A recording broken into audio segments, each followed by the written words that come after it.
Shalom Aleichem, paz para todos ustedes, amigos televidentes de Historia del Futuro, porque para Dios el futuro es historia. Les damos la más cordial bienvenida desde la República de El Salvador, más concretamente desde la ciudad de San Miguel, donde nos encontramos realizando una serie de conferencias en Centroamérica en este año que ha sido de gran bendición, donde hemos podido visitar Nicaragua, Honduras y obviamente la República Salvadoreña. Hermanos, el programa de esta oportunidad es de impacto, no se lo puede perder. Les invito a quedarse en Historia del Futuro, porque para Dios el futuro es historia. Reciba este fuerte aplauso de nuestros hermanos aquí en El Salvador.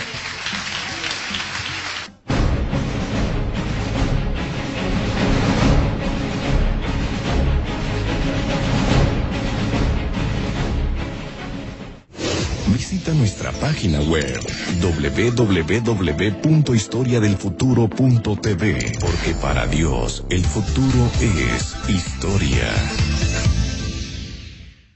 El tema de hoy, sin duda alguna, concita la atención de los grandes estudiosos de la profecía bíblica. Sin lugar a dudas, el libro del Apocalipsis es un libro maravilloso, misterioso, fantástico. Cuanto más se lo estudia, más secretos se descubren en él. Y sin lugar a dudas, el tema de esta oportunidad va a ser un tema que va a enriquecer su vida espiritual, porque le hará entender las diferencias entre una verdadera iglesia y la que pretende ser una iglesia. La verdadera iglesia es presentada en la Biblia como una virgen pura sin mancha ni arruga, una virgen gloriosa que se prepara para el encuentro con el Rey de Reyes. Sin embargo, existe una iglesia impostora, una falsa iglesia, que no es la novia del Cordero, no es la novia del Rey de Reyes, es la prostituta que fornica con los reyes de la tierra. La gran ramera que fornica con los reyes de la tierra. ¿Qué diferencia?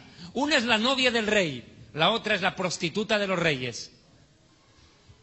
Este tema concita tal expectativa, porque déjenme decirles que mucha gente, al escuchar este mensaje, que practica una religión babilónica, una religión tradicional y costumbrística, va a descubrir a la luz de la Biblia que estuvo más que engañado, iba derechito para la condenación. Babilonia. ¿Qué suena esta palabra? Babilonia, ¿a qué se refiere? La palabra Babilonia se relaciona con toda confusión espiritual y religiosa. Ese es el simbolismo de Babilonia, confusión espiritual y religiosa. En la Biblia, el nombre Babilonia o Babel está relacionado íntimamente con varias cosas, a las cuales procedo a describir.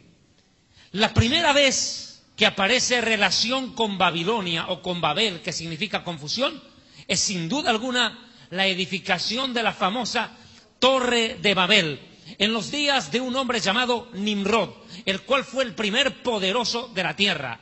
Este hombre sedujo a la humanidad, a la cual Dios le había dicho: llenad la tierra y sojuzgadla. La orden de Dios era poblar el mundo entero a lo ancho y a lo largo. Sin embargo, mis amigos, desgraciadamente el ser humano escogió desobedecer a Dios. Y Nimrod sedujo a la humanidad para que en vez de llenar la tierra, todos se juntaran en un solo lugar y levantaran una torre para llegar al cielo, desobedeciendo al mandato de Dios de llenar la tierra y gobernarla. Este hombre rebelde fue llamado en la Escritura Nimrod. Procedo a leer Génesis capítulo 10, versículo 8. Cus engendró a Nimrod, quien llegó a ser el primer poderoso de la tierra. Este fue vigoroso cazador delante del Señor, así lo dice la Reina Valera. En el original dice en oposición a Dios, en contra de Dios. Cazador en contra de Dios. Por lo cual se dice, así como Nimrod, vigoroso cazador en contra del Señor. Y fue el comienzo de su reino Babel. Erech, Akkad y Cadne, en la tierra del Sinar, en el actual Irak, en el Medio Oriente, en la Mesopotamia. Y Génesis 11:2 dice: y aconteció que cuando salieron del oriente hallaron una llanura en la tierra del Sinar y se establecieron allí. ¿Con qué propósito? Sencillamente, como el que ya le venía diciendo, edificar una ciudad y una torre. Veamos el pasaje en cuestión, continuemos leyendo esta descripción que nos hace la Biblia a continuación. Versículo 3. Y se dijeron unos a otros, vamos, hagamos ladrillo y cosámoslo con fuego. Y les sirvió el ladrillo en lugar de piedra y el asfalto en lugar de mezcla. Y se dijeron, vamos, edifiquemos una ciudad y una torre cuya cúspide llegue al cielo y hagámonos un nombre. ¿Qué quiere decir hacerse un nombre? Hagámonos fama, hagámonos algo que nos dé poder, que nos dé autoridad. ¿Qué más? Por si fuéramos esparcidos sobre la faz de la tierra. Esta gente sabía perfectamente que estaba obrando en oposición a la voluntad de Dios. Ellos sabían perfectamente que estaban yendo en contra de los designios del Eterno. Por eso dice, por si fuéramos esparcidos, porque ya la orden era esparcirse y no la quisieron obedecer. Ellos preveían que Dios aplicaría el poder coercitivo y obligaría a que esa gente se disperse. Ellos dicen, por si fuéramos a dispersarnos. Y en efecto, lo tal ocurrió. Entonces, ¿qué ocurrió? Mire, verso 5. Y descendió el Eterno para ver la ciudad y la torre que edificaban los hijos de los humanos. Y dijo el Eterno, he aquí el pueblo es uno solo, y todos estos tienen un mismo lenguaje, un mismo idioma. Y han comenzado la obra, y escuche, y nada les hará desistir de lo que han pensado hacer. La humanidad en los días de Babel tuvo una sola virtud, la unidad. Lo peor es que se unieron contra Dios. No para hacer algo bueno, se unieron contra Dios, pero había unidad para lo malo. Y mire lo que ocurrió. Entonces el Eterno dijo, verso 7, ahora pues descendamos y confundamos allí su lengua, para que ninguno entienda el habla de su compañero. Así pues el Eterno los esparció desde allí sobre la faz de toda la tierra y dejaron de edificar la ciudad. Por eso fue llamado el nombre de la ciudad Babel, porque allí confundió. Escuche, la palabra Babel significa Dios confunde. El Eterno confundió el lenguaje de toda la tierra y desde allí los esparció sobre la faz de toda la tierra. O sea que la humanidad a partir de ese momento fue disgregada a lo largo y a lo ancho de todo el planeta por una orden de Dios. El mensaje se cumplió a la final. La voluntad de Dios se ejecutó. La tierra tenía que ser llenada por los habitantes de este mundo y Dios obligó prácticamente a que ello se realizara. Continúo con el mensaje. Esta palabra Babel o Babilonia, que describe la confusión, el caos y la anarquía espiritual y religiosa que se propagó en los días de Nimrod, abrazó el mundo entero, perjudicó a la humanidad y se convirtió prácticamente en la base de todas las religiones falsas del mundo. La Torre de Babel, no solamente fue el origen de todos los idiomas del mundo. Escúcheme bien. Todos los idiomas del mundo surgieron de Babel. Antes hablaban un solo idioma. Pero no solamente Babel provocó la dispersión de la gente, provocó que se empiecen a utilizar todos los idiomas que hay en el mundo y los que han seguido creando todavía. Y tercero, esto es importante, Babel se convirtió en la cuna de todas las religiones falsas de la historia. Todas salieron de ahí. Todas salieron de ahí.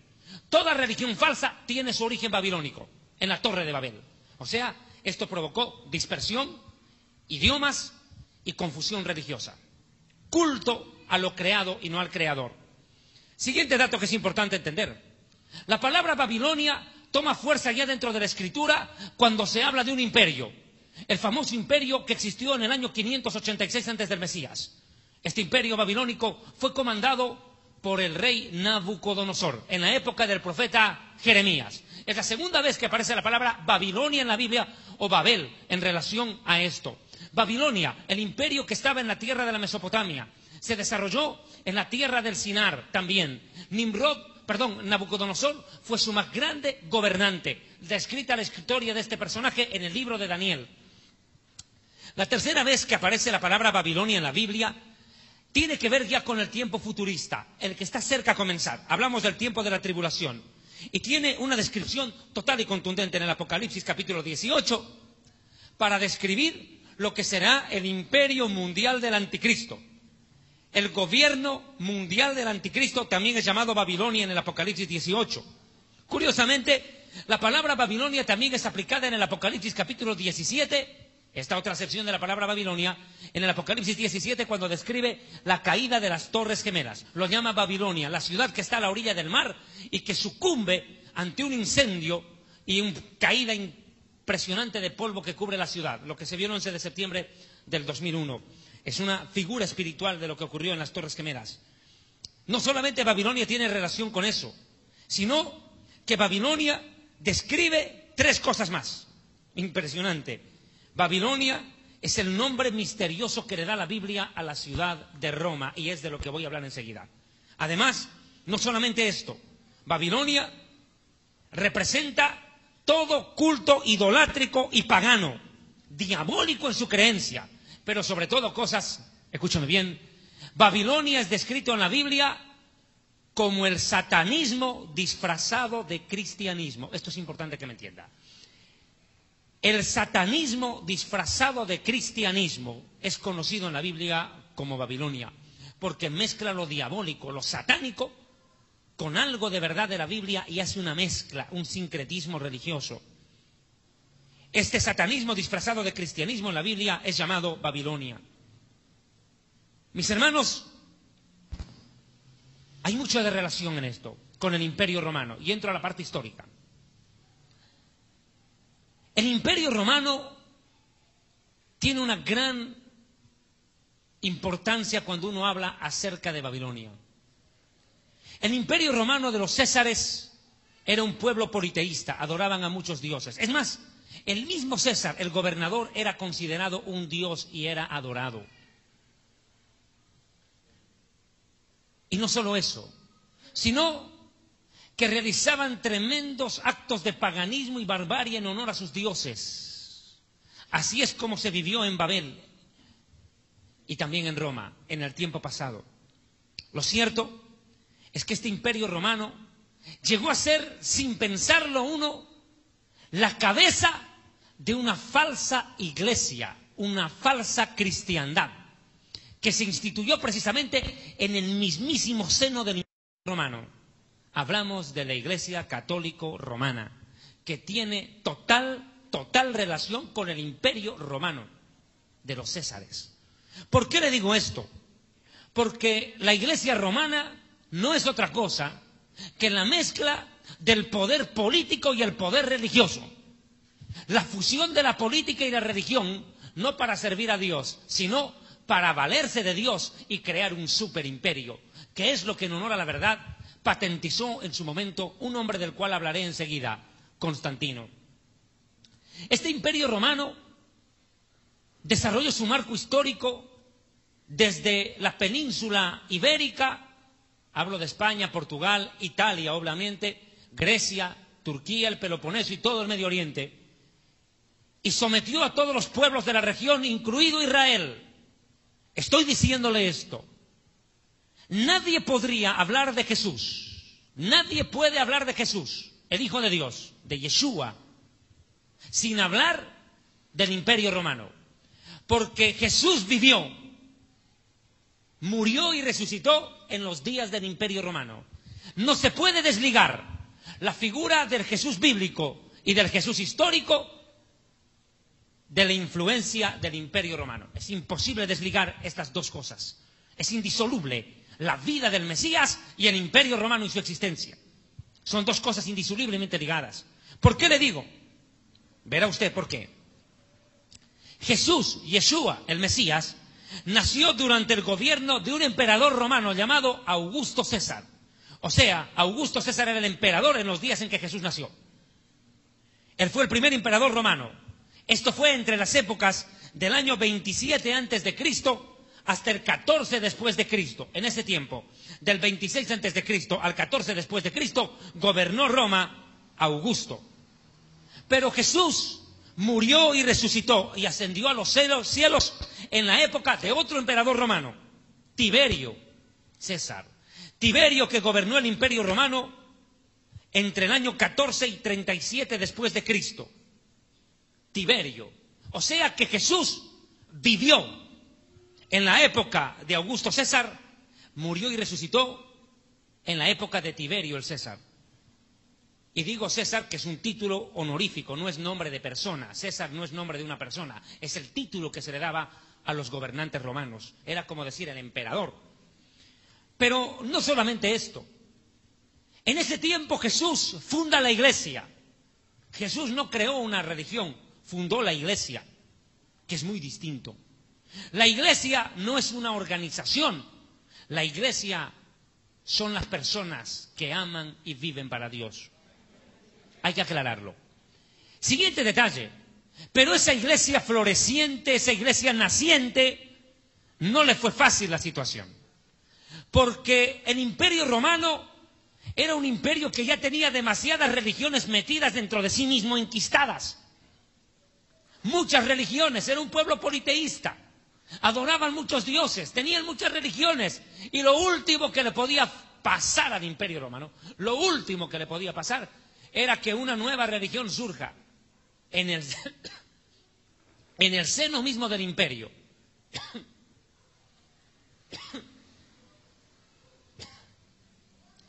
Podía esto convertirse en una auténtica amenaza. Mire, pero eso es lo que ocurrió. Surge una nueva iglesia, perdón, una nueva religión, así lo ven ellos. Una nueva amenaza religiosa, llamada el cristianismo. Surge en medio de uno de los pueblos a los cuales los romanos quisieron exterminar, el pueblo judío. Porque Jesús, Yeshua, es judío. Los apóstoles judíos, la Biblia del Dios de Israel. Y en medio de la nación de Israel surge ese grupo de seguidores de un rabino no común, un rabino llamado Yeshua, al cual muchos judíos hasta el día de hoy consideramos es el Mesías prometido. Pero mire, escúcheme bien, esto creó un verdadero dolor de cabeza para los romanos. Les creó un verdadero dolor de cabeza. Es así que el Imperio Romano, como primera medida para paliar el efecto del surgimiento de esta nueva religión, ordena las masacres más sanguinarias de la historia contra los primeros discípulos de la iglesia. Y surge la figura de un maquiavélico personaje. ¿Por qué se les dice maquiavélicos? Maquiavelo, Nicolás Maquiavelo, escritor italiano, un perverso escritor. En remembranza a él, un perverso escritor que decía: el fin justifica los medios, una de sus frases favoritas. Otra de sus frases conocidas es: si no puedes con tu enemigo, únete a él. Maquiavelo. Maquiavélicos. Este maquiavélico gobernante romano fue Nerón. Surge en un momento en el cual la iglesia estaba tomando cuerpo. Y Nerón, el gran perseguidor romano, insaciable de sed cristiana, empezó a masacrar y a perseguir a los primeros discípulos de Cristo, a los primeros cristianos, de origen judío y de origen gentil. Y empezaron las más atroces persecuciones y barbaries. Nerón, ¿quién puede olvidarse de este personaje? Fue capaz de incendiar él mismo, hacer incendiar la ciudad de Roma y luego culpar a los cristianos del incendio para masacrarlos. Nerón, un terrible asesino. Pero no solamente fue él. Después de Nerón aparecieron otros, como Diocleciano y Contragano. Estos dos más fueron terribles perseguidores de la iglesia. Los capturaban y los quemaban vivos. Amarraban a los cristianos a los postes de la ciudad de Roma y les prendían fuego en vida en horas de la noche y los convertían en auténticas antorchas humanas. Masacres devastadoras que tuvo que soportar la iglesia a manos de estos césares romanos. Pero no todo quedó ahí. La situación no quedó ahí. No. Pasó el tiempo. ¿Y sabe cuál fue el efecto? Más cristianos mataban y más gente se convertía. Les salió el tiro por la culata. Y le voy a explicar por qué. La Biblia dice en el libro de los Romanos capítulo 10 que si creyeres en tu corazón que Jesús es el Señor, el emperador, el rey, el César, en pocas palabras, el que gobierna. Escuche esto. Reconocer que Jesús es el Señor era un desafío al gobierno. Porque no pueden haber dos señores en el mismo imperio, no pueden haber dos presidentes en el mismo país. Cuando alguien reconocía que Yeshua, Jesús, es el Adón, el Señor, en griego el Kyrios, el Señor, estaba desafiando a la autoridad política del imperio. En pocas palabras, era darle una cachetada en la cara al mismísimo emperador romano. O sea, reconocer que Yeshua es el Señor era desafiar al César y buscarse la muerte inmediatamente, sin opción. No había salida. Entonces la palabra de Dios dice que si creyeres en tu corazón y confesares que Jesús es el Señor, serás salvo. Pero el problema pasa aquí por esto. Porque Mateo 7:21, Jesús presenta un caso bastante extraño, Mateo 7:21 al 24, cuando dice: no todo aquel que me confiese y diga Señor, Señor, entrará al reino de los cielos. La pregunta es ¿por qué no? Si ellos también están confesando que Jesús es el Señor. Y aquí está la diferencia, mi amigo. Que la palabra confesar para ser salvos en el idioma griego es una palabra que significa martureo, que significa mártir, el que confiesa con la vida, el que confiesa con acciones. Ese es el que se salva, el que confiesa con la vida, con el testimonio, quién es su Señor. ¿Me está entendiendo? Pero Mateo 7:21 al 23 dice Jesús: no todo aquel que me diga Señor. Y la palabra ahí no es martureo, es otra palabra en griego que significa bocón. No cualquier bocón que me diga Señor, Señor va a ser salvo, ni entrará al reino de Dios. Sino el que haga, vea, acción, la voluntad de mi Padre. El que demuestre con su vida y sus acciones quién es su Señor y para quién vive. ¿Cuántos alaban a Dios?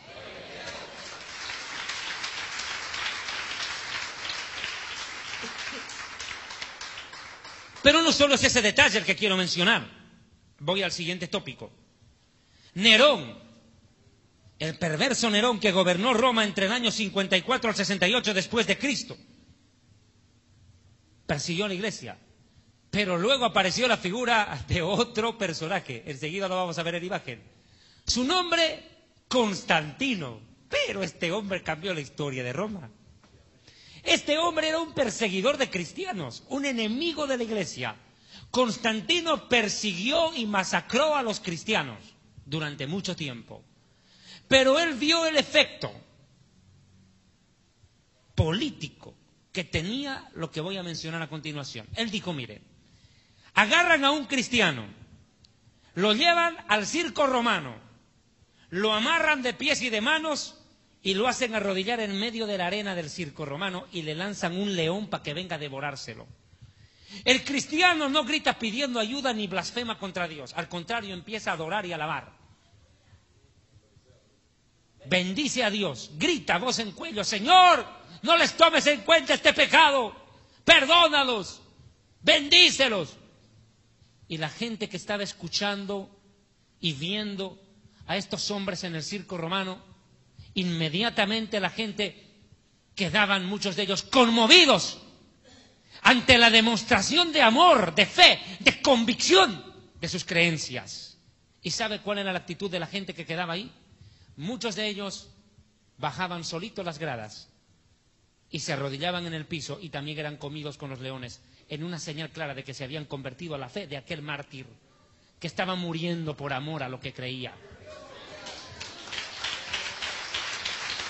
Amén. Sí, mi amigo, ¿por qué no cree usted que los circos romanos eran para que un predicador evangelista haga una campaña y luego diga a los que quieren aceptar al Señor pasen al frente a recibir al Señor y vamos a recoger una ofrenda? No, mi amigo, ahí iban a morir ellos como ofrenda. Ellos mismos eran la ofrenda, mi amigo. Y miles de personas, al ver la fe de estos hombres, mujeres, niños, jóvenes y ancianos valientes, que no le tenían miedo a la muerte, que como el mismo Pablo tuvo que morir en una guillotina, por amor a su fe, por amor a su Dios y por amor a su Mesías, miles se convirtieron, y en el afán de apagar la iglesia la hicieron crecer, para que se cumplan las palabras dichas por el Mesías, que las puertas del infierno no prevalecerán contra la iglesia, que ni la vida ni la muerte nos podrán separar del amor de Dios, que es manifestado en el Mesías Yeshua. Mis hermanos, pero este personaje, aquí podemos ver las escenas del circo romano, ahí pueden ver ustedes una gráfica, los leones eran soltados y lanzados contra los cristianos y muchos de ellos morían abrazados adorando a Dios, mientras la muerte se acercaba y mucha de la multitud se ponía de pie a ver el espectáculo, pero otros eran conmovidos y el Espíritu Santo tocaba eso, usando esa imagen, tocaba el corazón de miles de personas en ese circo romano y terminaban convirtiéndose al Evangelio. Pero esto le creó un verdadero problema al emperador de aquel tiempo. Y ya para ese entonces estaba gobernando Constantino. Constantino fue un perseguidor, pero cuando vio que la iglesia empezó a crecer y a tomar fuerza, dijo, no, aquí yo no me puedo pelear con los cristianos. Aquí yo tengo que solucionar el problema. Y Constantino, habilidosamente, como un gran estratega político, un fantástico estadista, le brilló el ojo y se le iluminó el cerebro. Y Constantino dijo, no. Yo no puedo permitir que surja una nueva iglesia, una nueva religión, una nueva creencia, o llámese lo que se llame, que desafíe mi imperio, me lo divida el imperio y yo me quede fregado aquí, arruinado. Yo no lo voy a consentir. Lo que yo voy a hacer es otra cosa, dijo Constantino. Voy a dejar de perseguirlos. Es más, me voy a convertir a ellos. Y eso que parecía ser la solución fue la desgracia de la iglesia. ¿Sabe por qué? Escuche por qué. Escuche. Porque Constantino, de la noche a la mañana, ¿puede creer? De la noche a la mañana, dejó de perseguir y matar cristianos y dijo, ahora el que no se convierta al cristianismo muere.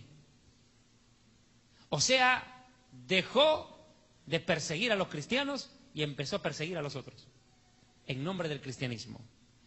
¿Y cuál fue el resultado? Que el imperio romano en su totalidad prácticamente se convirtió al cristianismo, pero no a un verdadero cristianismo. No aquel cristianismo que nace en el corazón nacido de nuevo cuando uno acepta a Jesús como su Señor y Salvador. No en ese cristianismo que nace en el corazón cuando el Espíritu Santo redarguye de pecado, justicia y juicio. No, mi amigo, este cristianismo falso y mentiroso fue creado no por el Espíritu Santo ni por Dios, sino por un emperador ambicioso que no quería que el imperio se le divida.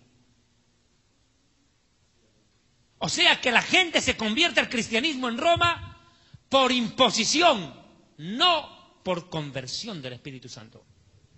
No porque el Espíritu Santo le redarguyó de pecado, sino porque la gente tenía peligro y tenían miedo de morir. Ahora los perseguidores se habían convertido en perseguidos. Y es más, Constantino hace otra buena. Constantino dice, muy bien, ahora yo ya soy cristiano, me he bautizado, soy parte de la iglesia y ordeno que todos sean cristianos y el que no quiera convertirse muere, pero encima Constantino hace algo terrible, terrible. ¿Sabe qué hizo Constantino? Lo siguiente. Yo, Constantino, en pocas palabras, dijo él, no solamente seré el gobernante del Imperio Romano, yo soy el líder de esta iglesia. Ay. O sea, que no solamente fusiona la religión con la política, sino que él agarra todo el poder y dice, todo esto es mío. El poder político ya lo era. Ahora, con esta nueva creación que hice, obligando a que todos se vuelvan cristianos, ustedes también me obedecen a mí. Yo soy líder religioso de ustedes y político de ustedes. Fusiona la religión y la política y crea lo que se vino a llamar en la historia el Sacrosanto Imperio Romano. Una obra de hombre, no del Espíritu Santo. Creó una institución poderosísima que hasta el día de hoy sigue andando en la historia. Y tiene su centro en Roma, en el Vaticano.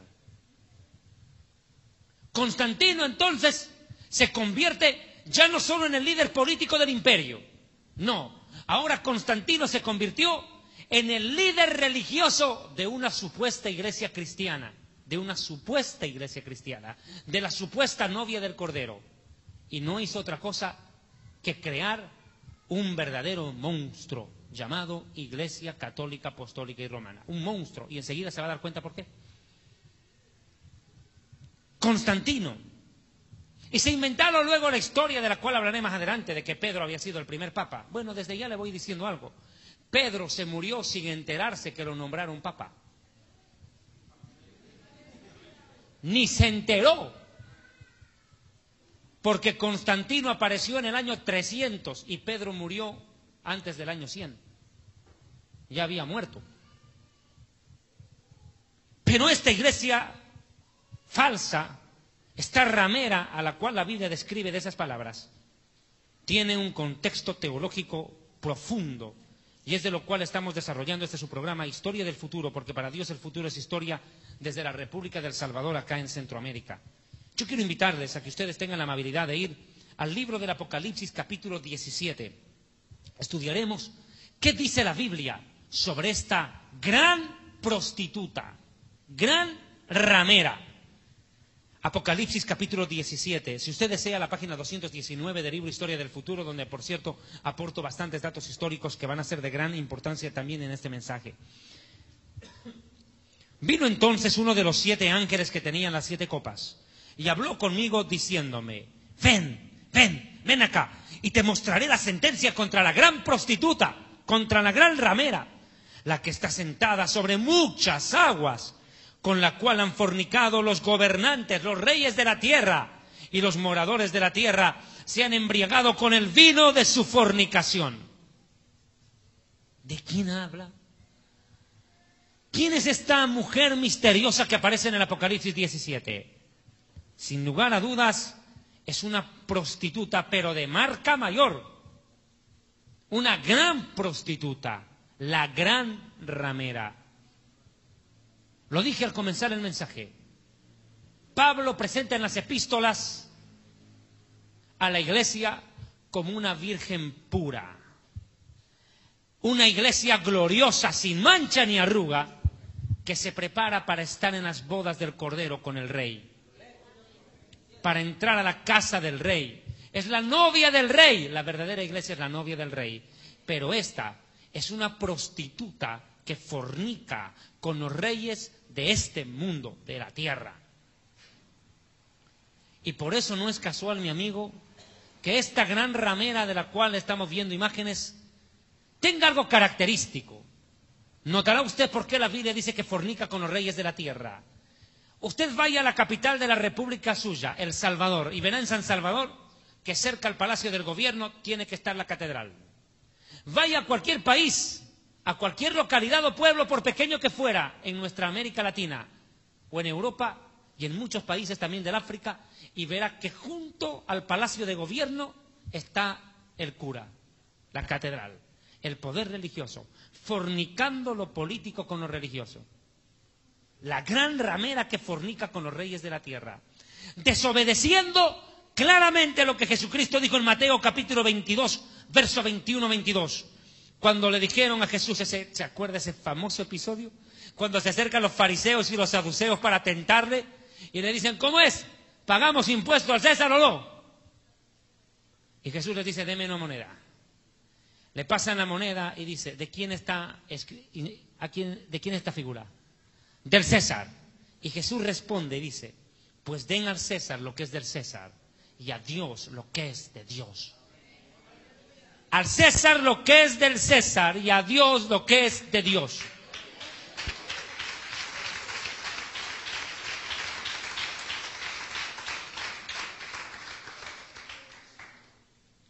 Pero claro, la iglesia romana, desobedeciendo la orden del Mesías, fornica lo político con lo religioso. Es que así comenzó. Constantino fusionó la política con la religión. ¿Qué puede esperar que hagan sus discípulos? Tienen que seguir haciéndolo. Siguen la misma línea, la misma corriente. Y aquí aprovecho de hacer una paréntesis. Cuando llegan las elecciones para presidente, alcalde o lo que sea, se ha vuelto común hoy y corriente que muchos pastores evangélicos dejen de ministrar en las iglesias y se lancen de candidatos para la presidencia, para la alcaldía o lo que sea. Yo quiero darle un consejo a usted, amigo televidente.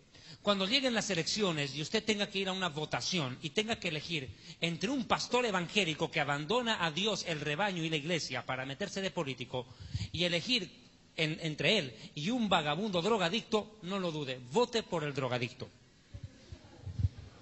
No lo dude. ¿Sabe por qué? Por lo menos sabrá a lo que se atiene. ¿Por qué le digo esto? Porque si el predicador es capaz de decirle no a Dios y a los asuntos del reino de Dios para atender los asuntos de los hombres, imagínese lo que hará con el pobre Estado, lo va a acabar. Si a la iglesia le roba, imagínese al Estado. Por eso dice la Biblia, que ninguno que milita en las cosas de Dios se enreda en las cosas de este mundo.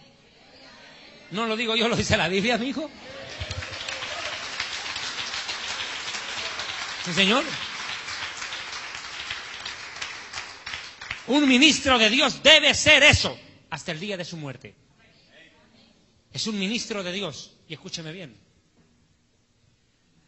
Tener una iglesia con 15 miembros en la punta de un cerro es más honorable que gobernar un país desde un palacio de gobierno, mi amigo. ¿Sabe por qué? Porque el presidente gobierna por unos años a los hombres. En cambio, el que sirve a Dios vive para reinar con él. Muy diferente.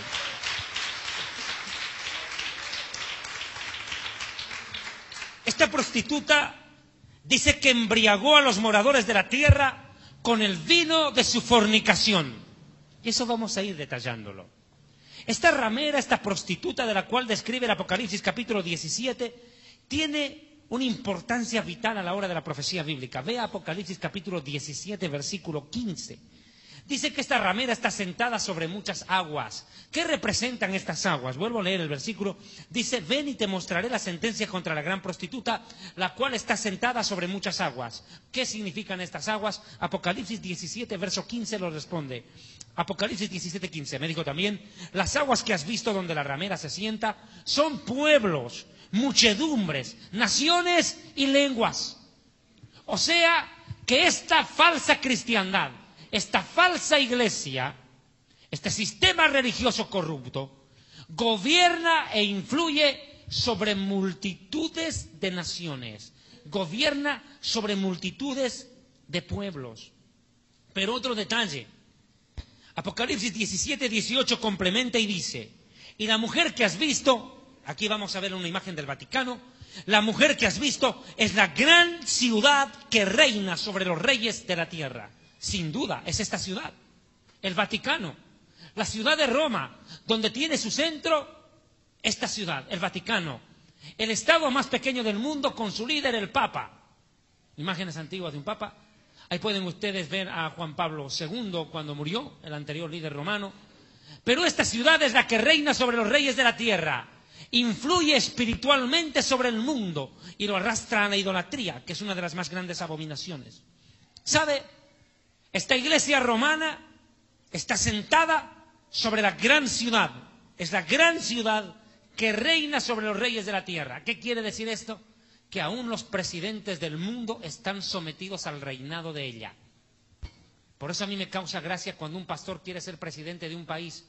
¿Cómo piensa gobernar una nación si la condición sine qua non es que se someta a la autoridad papal?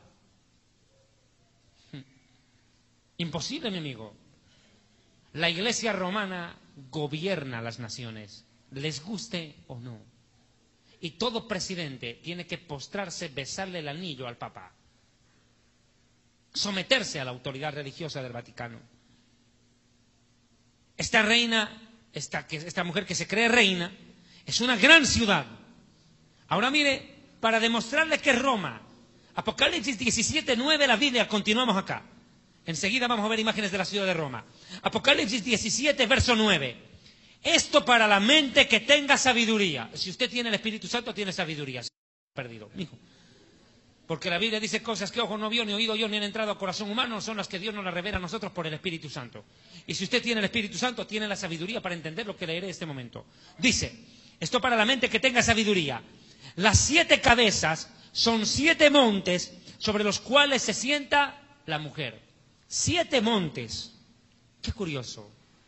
¿Qué ciudad geográficamente está situada sobre 7 colinas? Sin duda, la ciudad de Roma. No hay duda.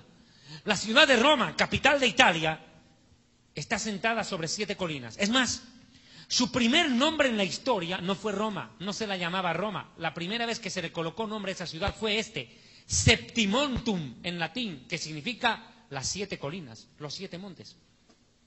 Luego cambió de nombre y se la llamó Romiti, que significa fortaleza, poderosa, invencible. Eso significa Romiti. Y luego vino la famosa historia. Cuenta una fábula. ¿Qué historia? Esto es una fábula. Bueno. Cuenta una fábula que habían dos niños que quedaron huérfanos. Uno se llamaba Rómulo y el otro Remo. Dicen que estos dos niños quedaron huérfanos y una loba los amamantó y los hizo crecer. Esta loba amamantó a Rómulo y Remo, los cuales después fundaron Roma, o le pusieron el nombre Roma. Pero nada sería esto. Hemos dicho de que la ciudad de Roma está sentada sobre 7 colinas. ¿Cómo podemos demostrar esto? Sencillo, la historia y la geografía lo describen. La ciudad de Roma tiene 7 montes, y los 7 montes son estos. A continuación menciono, escuche.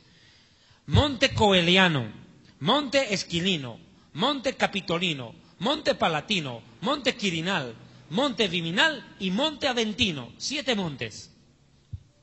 Lo más curioso es esto, que en la cúspide del Monte Aventino, existe un lugar que se llama hoy en día el Vaticano. La pregunta es, ¿qué significa la palabra Vaticano? Todo el mundo la escucha. Los periodistas hablan del Vaticano a cada momento. Este lugar, el Vaticano. ¿Qué significa la palabra Vaticano? Esto es lo más curioso. La palabra Vaticano proviene del latín vaticinio, que significa adivinación, hechicería o adivinar, vaticinar. El monte de la adivinación, el monte del vaticinio, el monte de la hechicería. Y le voy a dar otro dato más, escalofriante. Mucho antes que Jesucristo naciera, los romanos hacían cultos en ese lugar. Adoraban a dioses paganos y celebraban la fiesta del dios Saturno, conocido la fiesta como la Saturnalia romana, que comenzaba el 18 de diciembre y terminaba el 25 de diciembre cuando nacía el dios Sol. O sea, y mi amigo, ¿y sabe cómo celebraban? El 25 de diciembre hacían tremendas orgías debajo de árboles frondosos. El 25 de diciembre. ¿Y qué hizo Constantino con esa costumbre? La cristianizó. O sea, ya no es Baal, ya no es Saturno el que celebra cumpleaños el 25 de diciembre. Constantino dice, no, ahora ya no es Baal, ahora es Jesús el que nació ahí. Y el arbolito de Navidad ya no es para fornicar debajo de él, ya no. Ahora es para poner regalitos.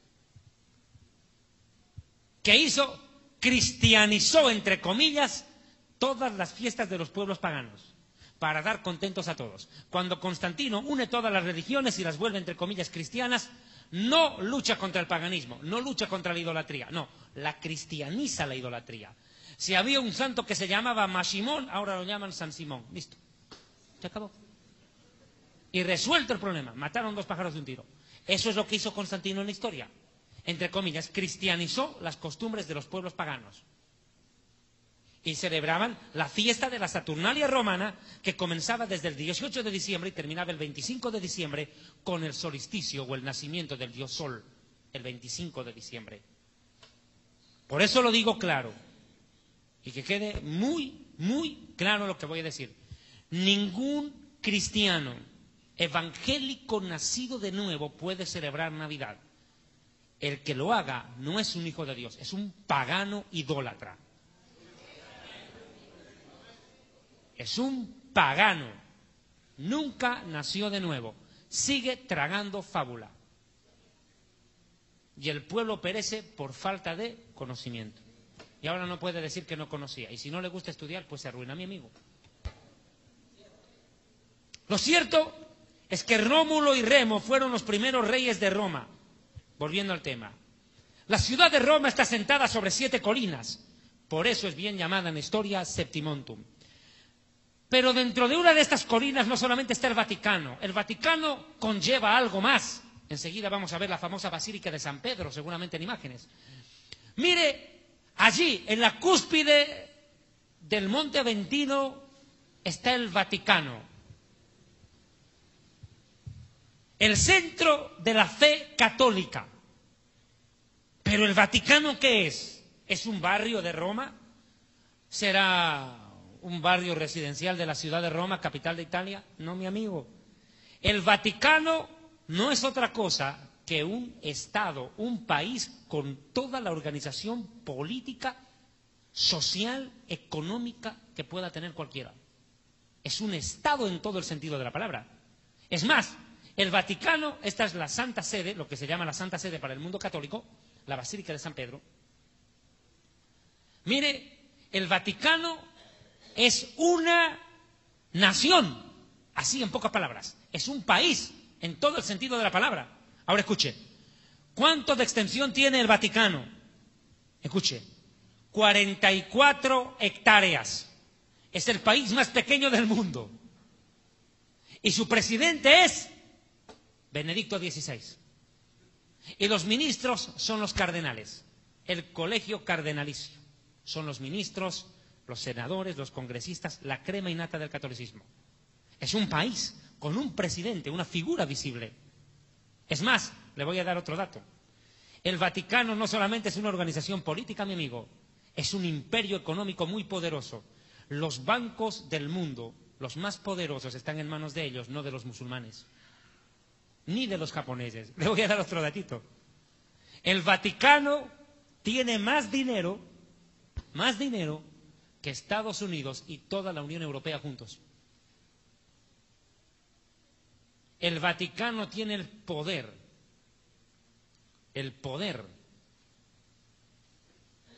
de pagar la deuda externa de todos los países pobres del mundo, mi amigo. Y le voy a dar una demostración. Ponga cuidado acá. Búsqueme, por favor, la imagen de Juan Pablo I. Hubo un hombre que se llamó Juan Pablo I. ¿Quién fue este personaje? Fue elegido papa en la década de los 60, me parece. Juan Pablo I fue elegido papa de la Iglesia Romana. ¿Y qué pasó?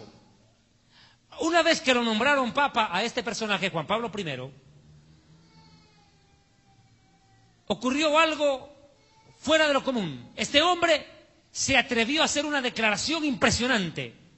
Juan Pablo I, a poco de haber sido elegido papa, haber sido nombrado papa, Juan Pablo I dijo que entregaría todas las riquezas de la Iglesia Católica a los pobres y al pueblo, que abriría las arcas de la Iglesia Romana al pueblo.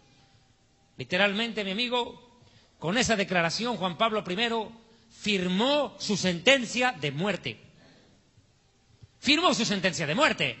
Juan Pablo I estaba dispuesto a entregar toda la riqueza de Roma al pueblo,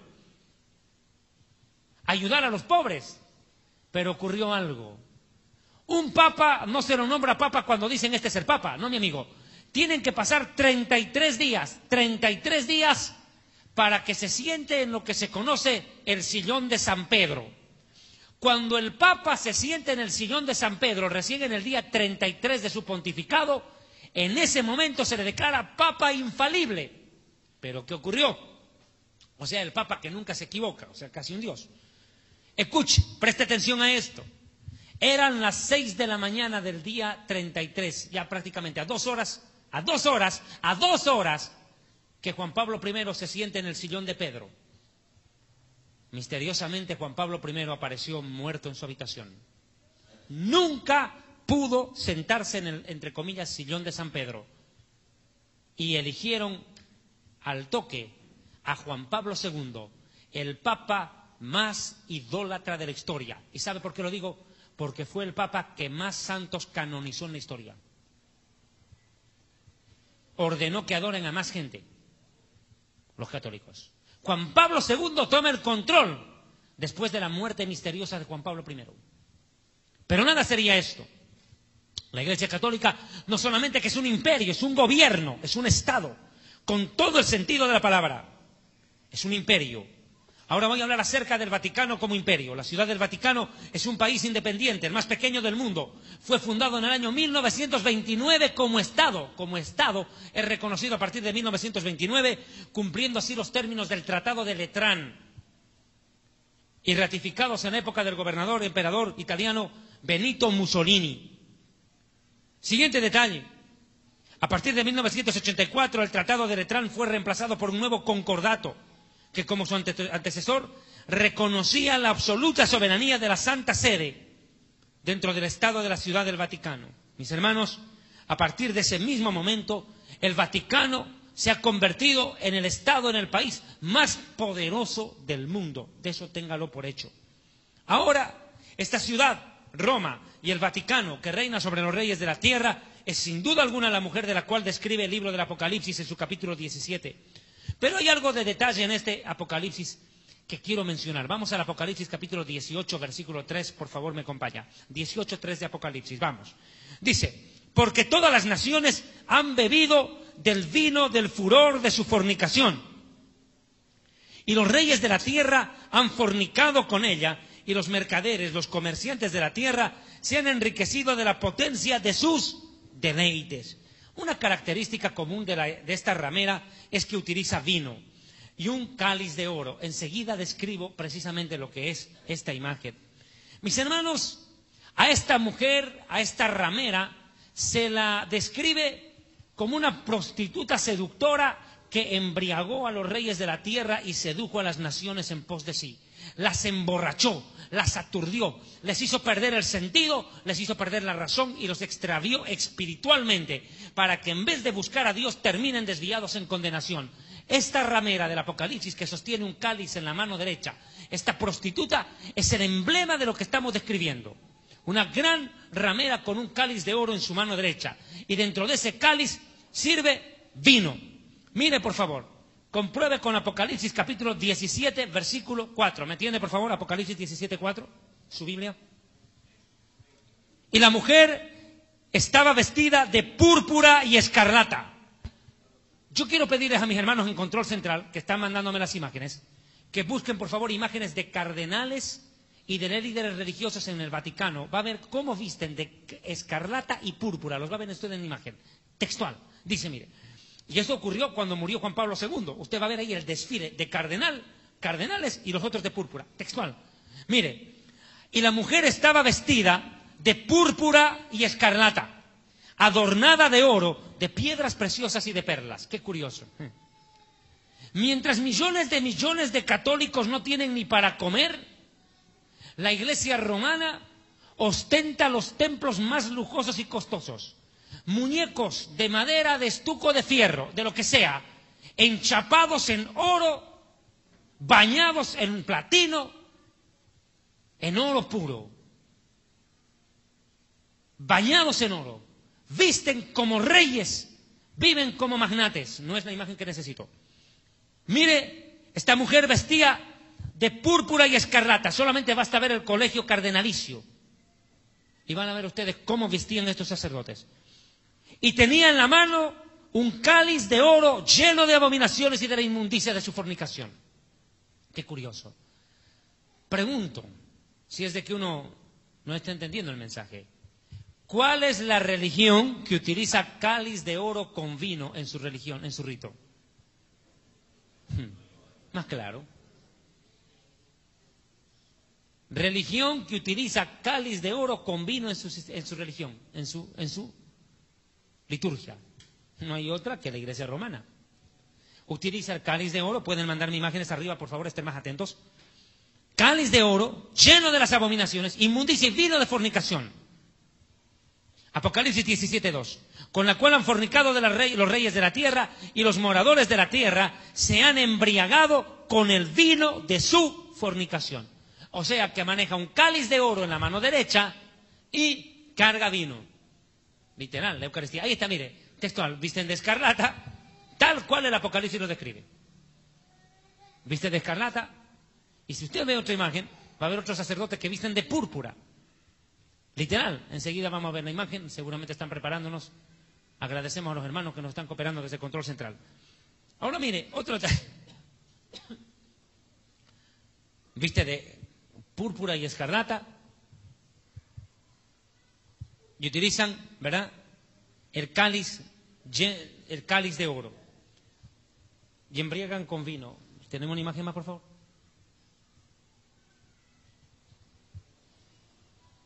Bien, sigo. Ahora, hay otro detalle aquí en lo que estoy describiendo. Ellos presentan una doctrina de la cual no es que yo me quiera burlar, pero en honor a la verdad es un chiste.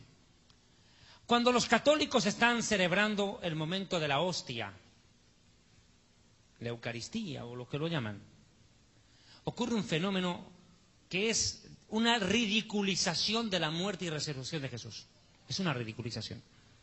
Según los curas católicos, cuando uno come la hostia y la masca, literalmente está comiendo el cuerpo de Jesús. O sea, estamos hablando del Dios galleta. ¿Entiendes? El Dios galleta. Y que cuando ellos toman el vino en el cáliz, literalmente están tomando la sangre de Jesús. O sea, nos volvemos, según ellos los católicos, se vuelven vampiros, toman sangre.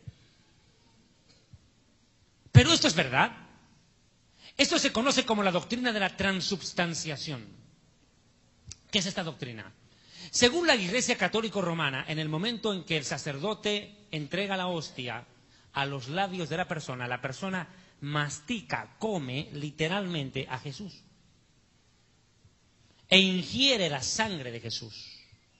El pan se vuelve cuerpo de carne y hueso y sangre, y literalmente pues el vino se vuelve sangre por arte de magia.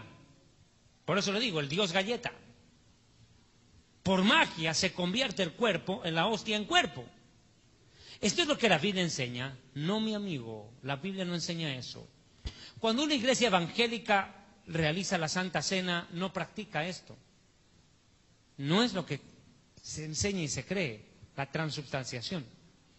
Lo que se enseña es la consubstanciación. ¿Qué es eso? Consubstanciación. Que el pan de la Santa Cena no es el cuerpo de Jesús, sino que representa el cuerpo. Y que cuando se ingiere el fruto de la vid, acá podemos verlo, vea el cáliz de oro, y que cuando ingiere el vino o el jugo de la vid, lo que está ingiriendo no es la sangre de Jesús. Está tomando un vino o un jugo de uva que representa la sangre de Jesús.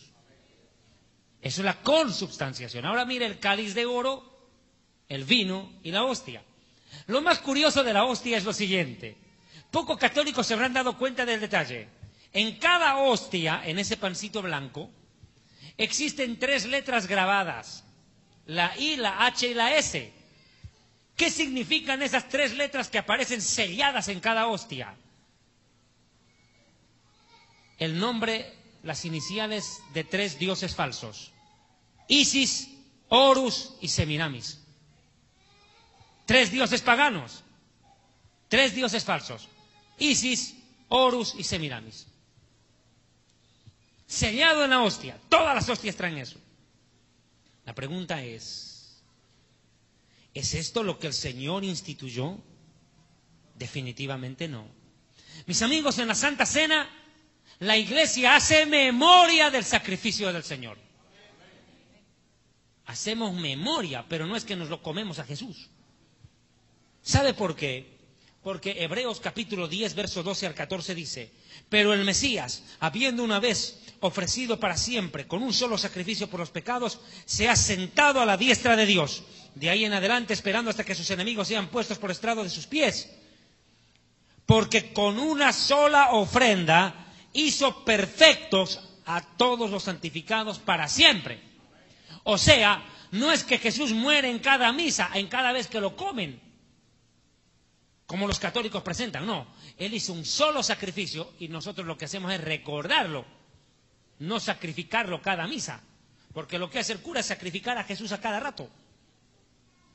Esto es falso, porque Jesús dijo claramente en Juan 19:30, consumado es, se acabó, no hay más sacrificio. Él ya hizo el sacrificio, fue su sangre y su cuerpo, una vez y para siempre, molidos por nuestros pecados, para que por sus llagas fuéramos curados. ¿Cuántos alaban a Dios? Den un aplauso al Señor.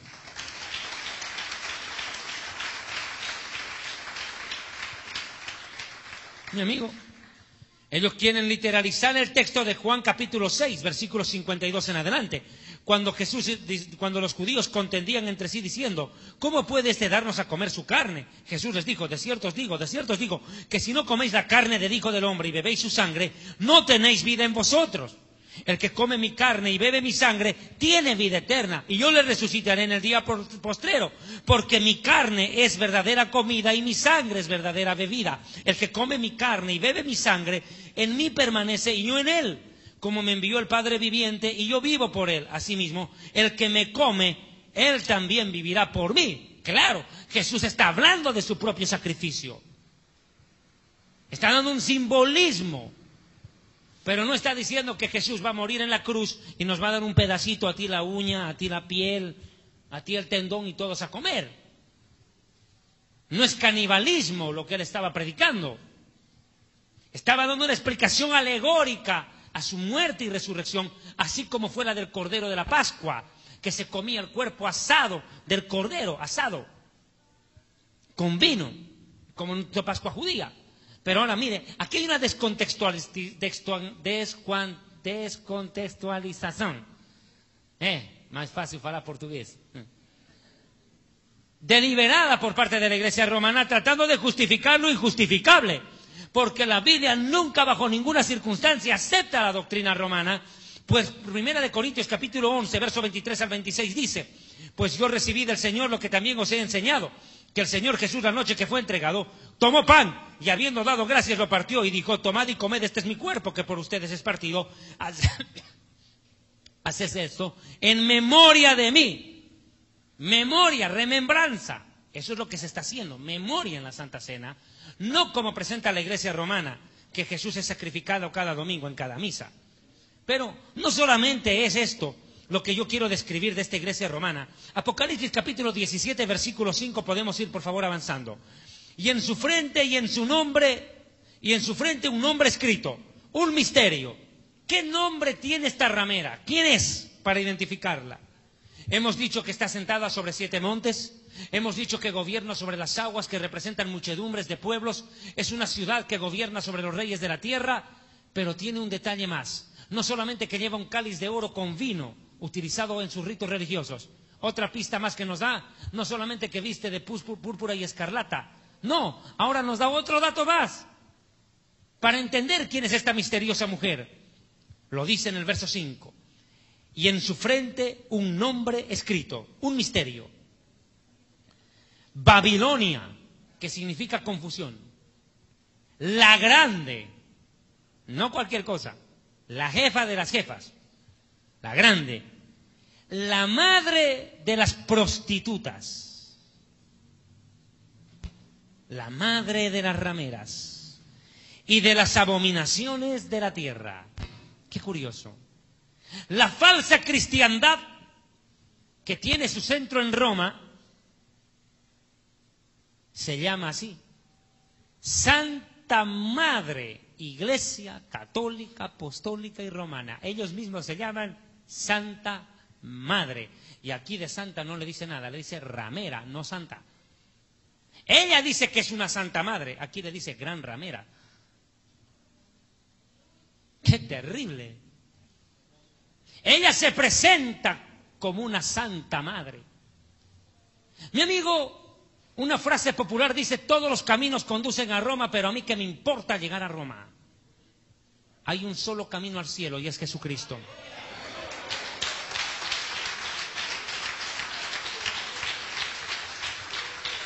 Él dijo: yo soy el camino y la verdad y la vida.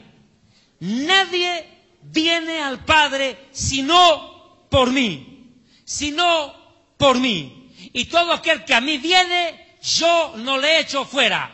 Aprended de mí, que soy manso y humilde, y hallaréis descanso para vuestras almas. Venid a mí, los fatigados y cargados, que yo les haré descansar. Pero venid a mí, no a María, no a Pedro, no a Juan. Jesús dijo: venid a mí.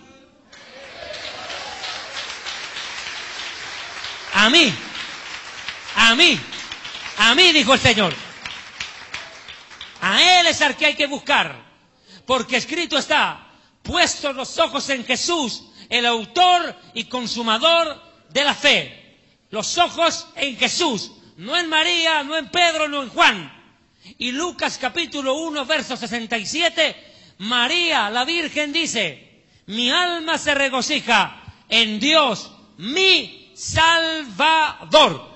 Textual, María misma dice, mi Dios, mi Salvador. Ella no puede salvar a nadie, mi amigo. Falso. Ahora se inventaron los católicos romanos mentirosos. Dicen ellos, no, nosotros no adoramos a la Virgen María, solamente la veneramos. La palabra venerar viene del latín venerati. La palabra venerati viene desde el hebreo Hoshiana, Osana, que significa sálvanos ya. En pocas palabras, sí, los católicos le están pidiendo a María que les salve y están equivocados, porque no existe otro nombre debajo del cielo dado a los hombres en el cual podamos ser salvos. Solo Jesucristo salva, la Virgen no. Solo el Hijo de Dios, la Virgen no. Los católicos romanos tienen su centro en Roma y en el Vaticano. La partida de nacimiento de todo católico, nazca donde nazca, es remitida una copia hasta el Vaticano. O sea que todo católico tiene dos nacionalidades, por si no lo sepa. El católico salvadoreño tiene nacionalidad aquí y tiene nacionalidad en el Vaticano. Y su presidente es el Papa. Por si no lo sepa. Pero eso no es otra cosa que una imitación de lo que Dios ofrece en la Biblia a los creyentes. Porque nuestra ciudadanía no está en la tierra, no está en Roma, sino en el reino de los cielos. En el reino de los cielos. De donde también esperamos a nuestro Señor y Salvador Jesucristo. Nuestra ciudadanía, mi amigo, está en el cielo, no en la tierra. Porque en la casa de mi Padre muchas mansiones hay y la casa del Padre está arriba, no en Roma, ni siquiera en Jerusalén. Es más, si usted cree que Roma es la religión oficial, si usted cree que Roma es la ciudad santa, se equivocó, mi amigo, se equivocó. Porque cuando Jesucristo regrese, no regresará a Roma, regresará a Jerusalén. Y otro dato, la Biblia dice que la Jerusalén de arriba, dice Gálatas, la cual es libre, es madre de todos nosotros. Nuestra madre patria no es Roma, mi amigo, sino la nueva Jerusalén. ¿Cuántos alaban a Dios?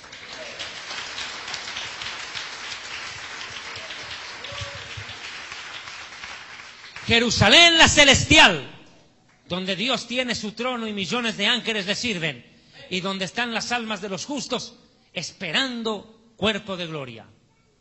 Ahí están ahí arriba. Ahí es la casa del Padre, ahí es la casa de la iglesia.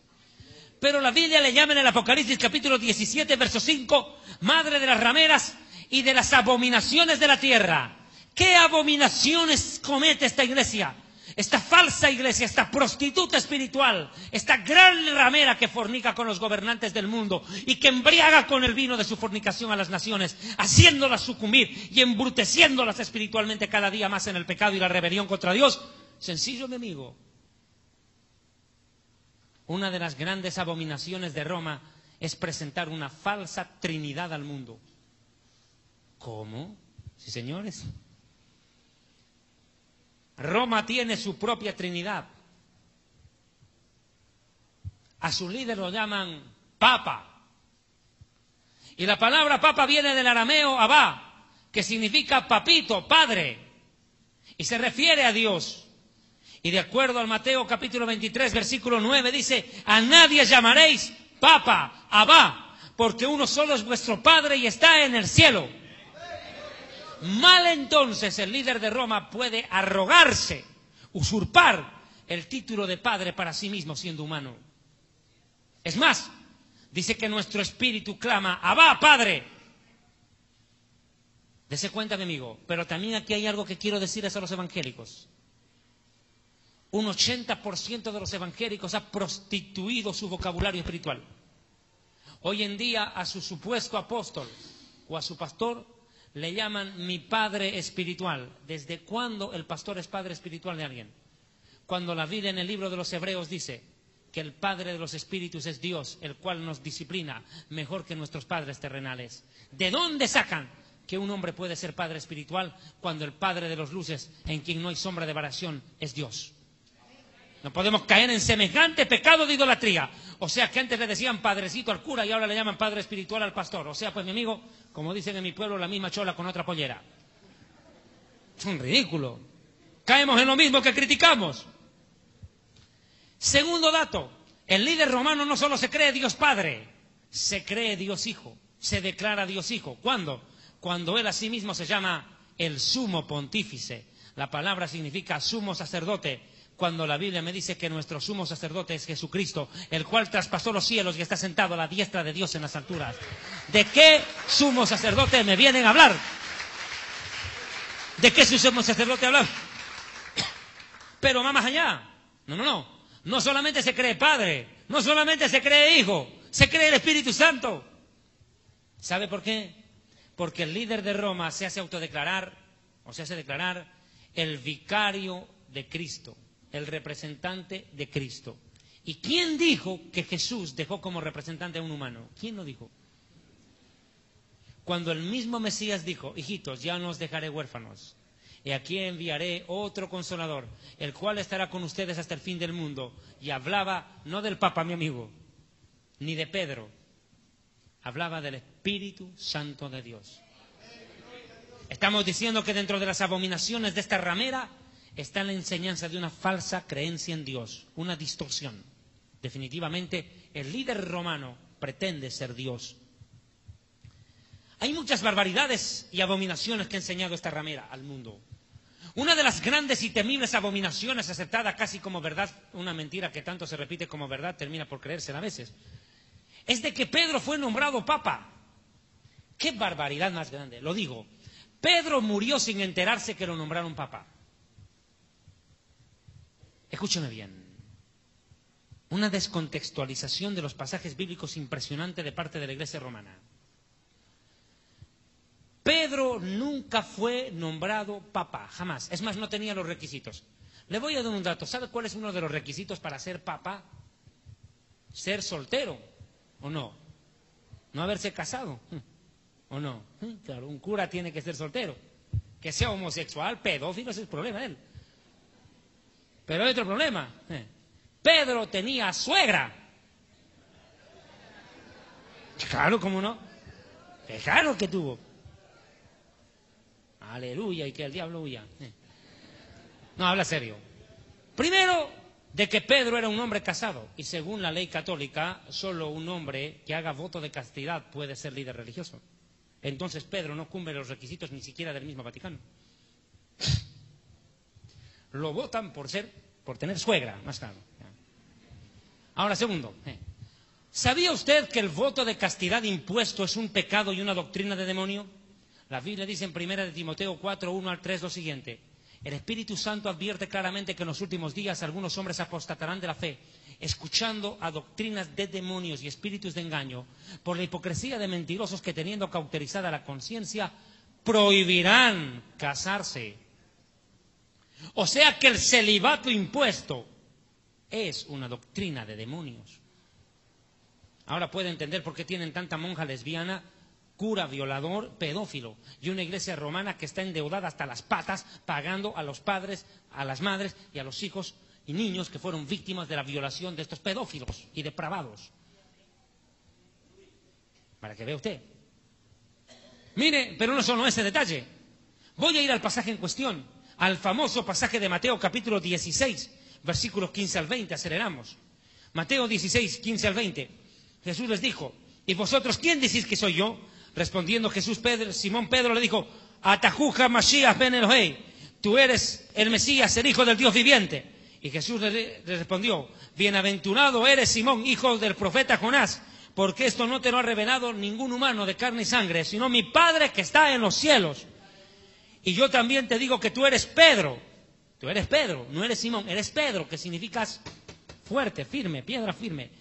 Pero esta roca, sobre esta roca, note la diferencia, no le dice piedra, ahora le dice roca. Sobre esta roca edificaré mi iglesia, y las puertas del infierno no prevalecerán contra ella. La pregunta es, ¿cuál es la roca de la cual se está hablando aquí? Según los líderes católicos, la roca es Pedro. Mentira. No, Jesús nunca endiosó a Pedro, jamás Jesús endiosó a un hombre, mucho menos a Pedro, que después de 10 minutos lo negó 3 veces. ¿Cómo podía ser Pedro el representante de Jesús en la tierra, el Papa, y después de 3 minutos lo negó 3 veces? Nada que ver. Jesús no endiosó a Pedro, nunca lo nombró Papa en este pasaje bíblico. No, mi amigo. Lo que está diciendo Jesús es esto. sobre esta roca, sobre la declaración que salió de tus labios, que es como una piedra firme, que yo soy el Mesías, el Hijo de Dios, edificaré mi iglesia. Y ese es el fundamento de la iglesia, creer que Jesús es el Hijo de Dios, el Mesías prometido, el Salvador de la humanidad. Es eso lo que creemos, lo que vivimos y predicamos. Que Él es el Hijo de Dios, el Mesías. Esa es la roca sobre la cual se asienta la fe de la iglesia y contra la cual el enemigo no va a poder vencer. El diablo y el infierno no podrán contra la gran verdad de que Jesús es el Hijo de Dios. Es esa la roca sobre la que se fundamenta la fe de la iglesia. No Pedro, sino lo que Pedro acababa de decir. La gran revelación que ni siquiera la tuvo Pedro, porque Pedro fue el revelado. No, fue el Padre que se la dio a Pedro. Dice, bienaventurado eres, porque esto no te lo reveló ningún filósofo, teólogo romano. Te lo reveló mi Padre que está en el cielo. Y esa revelación venida del Padre es la roca sobre la cual la iglesia se sustenta. Escuche, la revelación venida del Padre es la roca sobre la cual la iglesia se fundamenta. No Pedro, sino lo que Pedro dijo por revelación del Padre. No hay que mezclar las cosas, mi amigo. Es más, preguntémosle a Pedro si se consideraba papa. Vea, Primera de Pedro capítulo 2, versículo 4. Pedro lo niega. Primera de Pedro 2:4, acercándonos a Jesús, piedra viva, desechada ciertamente por los hombres, mas para Dios escogida y preciosa, o haciendo remembranza a la profecía del rey David, que la piedra que los edificadores desecharon era la cabeza del ángulo, hablando del Mesías, fundamento de la fe, pilar de la fe. Y preguntémosle al apóstol Pablo si creía que el Vaticano o el Papa era la cabeza de la iglesia o la piedra. No, Primera de Corintios 10:4, Pablo dice, y todos bebieron de la misma bebida espiritual, porque bebían de la roca espiritual que los seguía, y la roca era Cristo. Definitivamente, mis hermanos, este mensaje toma trascendental importancia, porque enseguida voy a entrar ya a la parte conclusiva del mismo. Quiero mencionar los siguientes datos que me parecen importantes y coherentes hacerlo. Esta iglesia romana no solamente viste de púrpura y escarlata, no solamente utiliza un cáliz de oro con vino, utiliza perlas preciosas, no solamente utiliza una hostia, no solamente está en el Vaticano, una ciudad de 7 montes, y tampoco queda en que sea una iglesia que predica dominaciones. No, mi amigo. Es la madre de todas las creencias cristianas falsas. Por eso le llama la madre de las rameras. De todas las creencias espirituales cristianas prostituidas y falsas, así como el G12, la teología de los apóstoles, del neoapostolado, de estos pseudoprofetas de la prosperidad, que no son otra cosa que hijos de la ramera. Es más, le voy a dar un dato.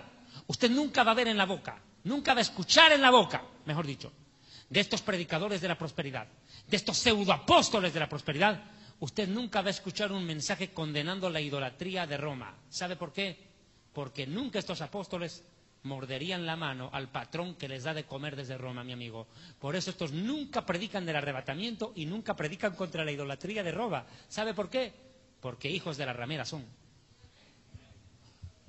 Beben de los senos de la misma prostituta. Así de simple, mi amigo. Hoy en día escasean los mensajes contra la idolatría. Escasean los mensajes contra el pecado de la idolatría del pueblo romano.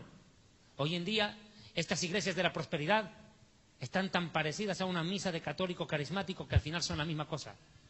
Cortados con el mismo cuchillo. Tenemos cantidades de pastores evangélicos que no merecen llamarse pastores ni evangélicos. Son lobos evangelocos. Y segundo, escúcheme bien, no pertenecen al pueblo de Dios. ¿Sabe qué? Son ecuménicos. Andan de la mano con los curas, andan de la mano con los sacerdotes católicos.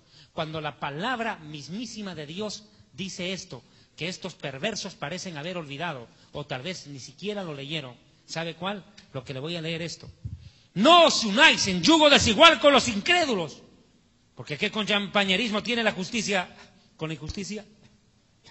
¿Qué comunión la luz con las tinieblas? ¿Qué concordia tiene Cristo con el diablo? ¿Qué parte tiene el creyente con el incrédulo? ¿Qué acuerdo hay entre Dios, el templo de Dios, y los ídolos? ¿Qué acuerdo hay? Y sin embargo usted puede ver hoy en día a pastores evangélicos, cantantes pseudocristianos evangélicos, agarrados de las manos en eventos con sacerdotes católicos, bailando y cantando al mismo son y la misma cumbia. En pocas palabras, son hijos de la ramera. No son parte del pueblo de Dios, son hijos de la ramera. En pocas palabras, decirles hijos de ramera es literal. Mire usted, ramera espiritual. Pero otra de las cosas por las cuales la iglesia romana será juzgada por Dios en el tiempo final de la historia es de lo que voy a mencionar a continuación.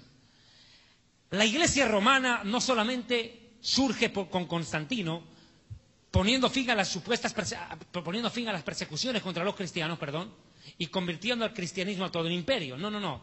Ahora ya no, mi amigo. A lo largo de la historia, la iglesia romana ya como institución es culpable de la muerte y la masacre de millones de nuestros hermanos. En lo que se conoce como la famosa Inquisición, cuando agarraron a los que llamaban herejes. ¿Quiénes eran los herejes? Los que elegían no someterse al Papa. ¿Y quiénes eran ellos? Los protestantes. Los evangélicos. Masacraron a millones de nuestros hermanos. Cruz por delante los masacraron, a punta de espada. ¿Y sabe qué dice la Biblia en el Apocalipsis 17:6? Y vi a esta mujer, ebria de la sangre de los santos. Y como dice mi amigo el pastor Antonio Bolaines, algo interesante menciona él en una conferencia. Escuche lo que dice Bolaines. Vi a la mujer ebria de la sangre. No dice que estuviera manchada de sangre. No. Esta mujer no se manchó de sangre. Se la bebió la sangre de los santos. Se emborrachó. Ella embriagó con vino de fornicación a los reyes de la tierra y a las naciones. A las naciones y a los reyes les dio vino, pero ella se tomó la sangre de los santos. ¡Qué terrible! Cuando yo escuché predicar esto al doctor Bolaines me quedé estremecido. Ebria de la sangre de los santos y de la sangre de los mártires de Jesús. Y cuando la vi quedé asombrado con gran asombro. Apocalipsis 18:24. Y en ella se halló la sangre de los profetas y los santos y de los que han sido muertos en la tierra. ¿Sabe qué? Esta ramera, esta prostituta espiritual, esta satánica imagen del cristianismo, popularizada desde Roma, hoy en día sigue matando al pueblo de Dios. Tal vez no físicamente, aunque tal vez sí. Pero hoy en día, a través de sus agentes encubiertos, de líderes católicos, preparados deliberadamente y luego introducidos dentro de iglesias evangélicas como si fueran convertidos al Evangelio, están destruyendo y minando la doctrina y la sana fe del pueblo de Dios. Déjeme decirle algo, hay miles de pastores evangélicos que nunca se convirtieron al Evangelio. Fueron preparados en las aulas de las iglesias romanas para infiltrarse en iglesias evangélicas y prostituir el mensaje de la salvación y distorsionar. Una prueba, el G12. Nace en el seno mismo de la iglesia romana, infiltrada por un infiltrado, César Castellanos. Un auténtico católico, disfrazado de evangélico. Pero sigo con el tema. Pero llega la hora del juicio para esta ramera. Apocalipsis 18, 20, 21. Alégrate sobre ella, cielo, y vosotros, santos apóstoles y profetas, porque Dios ha hecho justicia en ella. Y un ángel poderoso tomó una piedra, como una piedra de molino, y la arrojó en medio del mar, diciendo, con el mismo ímpetu será derribada Babilonia, la gran ciudad, y nunca más será encontrada. ¿Cuál es el fin de la ciudad de Roma? Desaparecer del mapa, mi amigo. En los días del anticristo ocurrirá esto. Escuche. La iglesia romana en principio se aliará con el anticristo, pero luego el anticristo incendiará Roma, de acuerdo a las profecías de la Biblia. Apocalipsis capítulo 17, versículos 7 y 8 dice, y me dijo el ángel, ¿por qué te asombras? Yo te diré el misterio de la mujer, la ramera, y de la bestia, el anticristo que la trae, la cual tiene 7 cabezas y 10 cuernos. Los 10 cuernos son los 10 gobernantes que apoyarán al anticristo. Los 10 cuernos son los 10 gobernantes que ayudan al anticristo. Vea, que se alían. La mujer viene sobre la bestia. ¿Qué quiere decir? Que la iglesia católica y el sistema religioso corrupto que profesa se va a parapetar sobre el anticristo en principio. Van a hacer una alianza los dos. El poder del anticristo y la iglesia romana se van a fusionar. Como siempre, prostituyéndose con los reyes de la tierra. Y va a querer prostituirse con el mismo anticristo, pero le va a salir el tiro por la culata. Mire por qué. La bestia que has visto era y no es y está para subir del abismo e ir a la perdición. Habla del anticristo. Y los moradores de la tierra, aquellos cuyos nombres no están inscritos en el libro de la vida desde la fundación del mundo, se asombrarán viendo a la bestia, el anticristo, que era, no es y será, el anticristo. Ahora mire, Esta bestia, el anticristo, va a formar alianza con la ramera. Se van a unir. Se van a unir. Vea, Apocalipsis 17:12. Y los 10 cuernos que han visto son 10 reyes que aún no han recibido reino. Van a gobernar en la época del anticristo. Pero por una hora recibirán autoridad como reyes juntamente con la bestia, el anticristo. Estos tienen un mismo propósito. Entregarán su poder y autoridad a la bestia. O sea que los 10 líderes políticos del mundo se unen al anticristo y el anticristo está unido a Roma. Unido a Roma. Pero luego estalla lo impensado. El anticristo cambia de posición, da un giro, 180 grados. Y el anticristo, escuche bien, ordenará que todas las religiones, creencias, filosofías y doctrinas desaparezcan de la tierra. Y que nadie rinda culto y honor a no ser que a él mismo. Y el anticristo ordenará que aún la Iglesia Católica, la Mormona, Testigos de Jehová, musulmanes, budistas o todos desaparezcan y todas se unan a adorarlo a él. Por eso dice la Biblia, y lo adoraron todos los moradores de la tierra, sin importar la religión. Todos lo adorarán.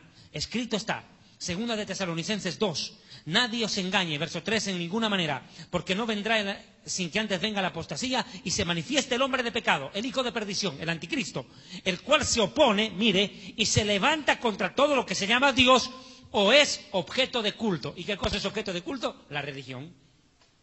Se opone a la religión. El anticristo va a anular todas las religiones, va a hacer desaparecer la religión de la faz de la tierra y va a crear una sola creencia, la cual no adore a él.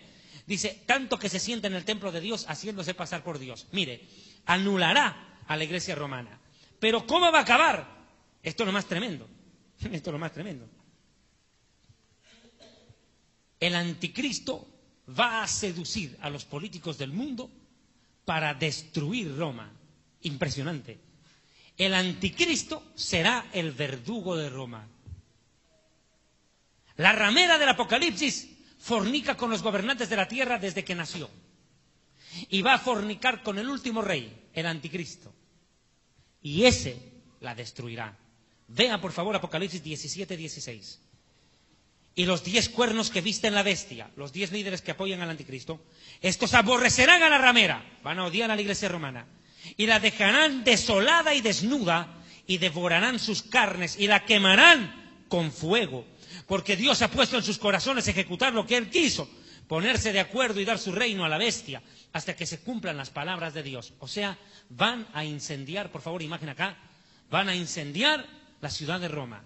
La van a incendiar Roma. Es más, lo complemento con Apocalipsis 18:9-10. Y los reyes de la tierra que han fornicado con ella y con ella han vivido en deleites, llorarán y harán lamentación sobre ella cuando vean el humo de su incendio, parándose lejos por el temor de su tormento, diciendo, ¡ay, ay de la gran ciudad de Babilonia! La ciudad fuerte, Romiti en latín, fuerte, poderosa. Porque en una hora vino tu juicio. Verso 17. Porque en una hora han sido consumidas por el fuego tantas riquezas. Vea usted, se incendia Roma. La pregunta es, ¿por qué Dios permite que Roma sea incendiada en esos días? Porque en aquellos días el pecado de Roma alcanzará hasta la presencia de Dios de tal manera que Dios acabará con esto. Apocalipsis capítulo 18, verso 4. Y oí una voz del cielo que decía, salid de en medio de ella, pueblo mío, para que no seáis partícipes de sus pecados, ni recibáis parte de sus plagas. Si usted es católico y usted ama a Dios, pero nunca leyó una Biblia, debe leer la Biblia y escapar de allí. Debe salir de allí. Ahora escuche, porque sus pecados han llegado hasta el cielo, y Dios se ha acordado de sus maldades. Dadle a ella como ella os ha dado, pagadle según sus obras. En el cáliz que ella preparó bebida, preparadle a ella el doble. Cuanto ella se ha glorificado y vivido en deleites, tanto dadle de tormento y llanto. Porque ella dice, yo estoy sentada como una reina, y no soy viuda, y no veré llanto. Pero en un solo día vendrán sus plagas, muerte, llanto, hambre, y será quemada por fuego. Porque poderoso es Dios que la juzga. Y otro ángel del cielo siguió diciendo, ha caído Babilonia, la gran ciudad. ¿Y sabe por qué? Porque se ha convertido en una guarida de demonios, albergue de todo espíritu inmundo. Mis amigos, cierro con 2 puntos que me parecen claves mencionar, por favor, en la parte final, ya para cerrar el mensaje. Quiero hacer diferencias claras y puntuales en lo siguiente. La verdadera iglesia es comparada con una virgen pura. Esta es una gran ramera. La verdadera iglesia está sujeta a Cristo, la otra es sujeta a Satanás. La verdadera iglesia pertenece al cielo, esta es terrenal y diabólica. La verdadera iglesia es adornada divinamente, la otra es satánicamente. La verdadera iglesia es preservada por Cristo en el arrebatamiento, la otra es destruida por el mismo anticristo. A una le espera la gloria, a otra la perdición eterna. La verdadera iglesia tiene un llamado celestial, en cambio esta persigue el poder terrenal político y las riquezas terrenales. La verdadera iglesia fue fundada por el Mesías, esta es una obra del diablo. Una es habitada por el Espíritu Santo y esta es una guarida de demonios. La verdadera iglesia tiene poder espiritual, la falsa poder político. La verdadera iglesia es perseguida, la otra es perseguidora. Y 2 puntos más, si me permite, por favor le pido, para cerrar. Quiero mencionar algunos puntos. Doctrinas falsas de la Iglesia Católica enseñadas a lo largo de la historia. Año 375. Comenzaron a adorar y a venerar ángeles. Año 394, por primera vez comienza la misa e inventan la doctrina de la transubstanciación. El cuerpo, el Jesús galleta, la hostia se vuelve cuerpo. Esa doctrina de la transubstanciación, falsa doctrina, comienza en el 394. Año 431, comienza la veneración y la adoración a la Virgen María. Pecado contra Dios, idolatría. Año 500, los sacerdotes católicos comienzan a usar la sotana, imitando a los sacerdotes paganos que hacían sacrificios humanos en honor a sus dioses. Año 526, inventan el rito de la extrema unción en honor a los moribundos, algo que hacían ya los pueblos paganos. Año 593, el Papa Gregorio el Grande inventa la doctrina del purgatorio. Año 600, comienzan las oraciones a María. Año 607, obispo de Roma, Bonifacio III, se le otorga el título de Papa. Año 850, inventan la utilización del agua bendita para purificación del pecador, doctrina falsa. Año 1079, se inventa el celibato. 4 datos más para cerrar. Año 1090, inventaron el rosario, ritual pagano. Año 1184 comienza la Inquisición y la masacre de evangélicos y protestantes y judíos, masacre multitudinaria. Siguiente dato, año 1129, la Iglesia Católica prohíbe la lectura de la Biblia a los feligreses. Año 1545, María es aceptada. Año 1854, María declarada redentora de la humanidad, Madre de Dios. Doctrina falsa, porque María no es Madre de Dios, es la Madre de Jesús, el Hijo de Dios. Finalmente, año 1984, Juan Pablo II entregó el mundo en manos de la Virgen María. Ahora, ¿en manos de quién está él? Mis amados hermanos, este mensaje, Babilonia la gran ramera, es un mensaje que lo he desarrollado aquí, en la República del Salvador, en la ciudad de San Miguel, en la iglesia cristiana CRED, Cristo refugio en la tempestad. Espero que este mensaje sea de bendición para todos ustedes. Arrepiéntase, salga del catolicismo, escape de la idolatría y venga al Jesucristo vivo, que murió y resucitó para darle vida eterna. Dios le bendiga, buenas noches.